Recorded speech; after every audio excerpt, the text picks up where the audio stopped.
Hello guys, আসসালামু আলাইকুম। Welcome back to my channel Wardah's kitchen.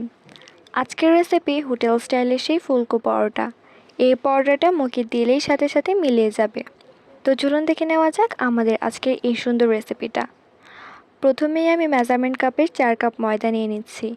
এবার ময়দার মধ্যে দিয়ে দিচ্ছি হাফ চা চামচ লবণ, হাফ চা চামচ চিনি এবং 4 টেবিল চামচের মতো সয়াবিন তেল। এখন এগুলোকে হাতের সাহায্যে মিশিয়ে তাতে হালকা হালকা পানি দিয়ে একটা সফট স্মুথ ডো বানিয়ে নিতে হবে।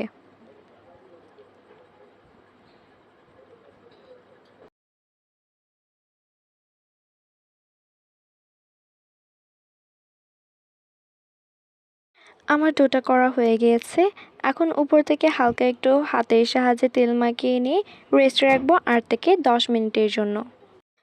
অন্যদিকে একটা ছোট বাটিতে 3 টেবিল চামচের মতো কর্নফ্লাওয়ার এবং 4 টেবিল চামচের মতো সয়াবিন তেল নিয়ে একটা মিশ্রণ বানিয়ে নিয়েছি। এখন ঢাকনা করে ডোটাকে আমি কয়েকটা লেচিতে ভাগ করে নিয়েছি। দেন একটা লেচি নিয়ে বাকি লেচিগুলো ঢাকনা দিয়ে ঢেকে দিয়েছি। এখন একটু হালকা ময়দা চিটিয়ে বেলে নিয়ে একটা গোল শেপ করে নিয়েছি। এখন বানিয়ে রাখা কর্নফ্লাওয়ার তেলের মিশ্রণটা ব্রাশ করে দিয়ে নিলাম। এখন একটি স্কোয়ার শেপ করে ভাঁজ দিয়ে হাতের সাহায্যে একটু চেপে চেপে নিয়ে নিচ্ছি। দেন একটি স্কোয়ার শেপ করে রুটিটা বেলে নিচ্ছি।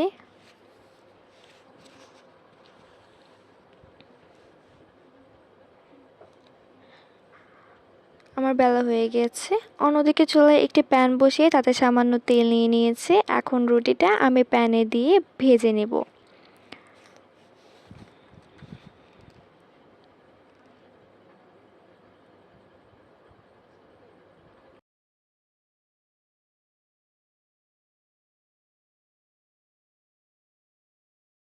প্রত্যেকটা পরোটাই কিন্তু অনেক বেশি ফুলকো হয়েছে।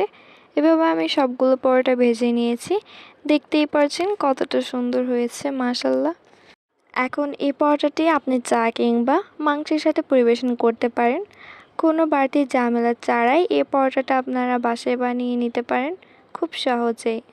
এখন এই পরোটাটি আপনারা চা কিংবা মাংসের সাথে পরিবেশন করতে পারেন। কোনো বাড়তি ঝামেলা ছাড়াই এই পরোটাটা আপনারা বাসায় বানিয়ে নিতে পারেন খুব সহজেই। তো আজকের মতো বিদায় নিচ্ছি। দেখা হবে নেক্সট ভিডিওতে। সবাইকে আল্লাহ হাফিজ।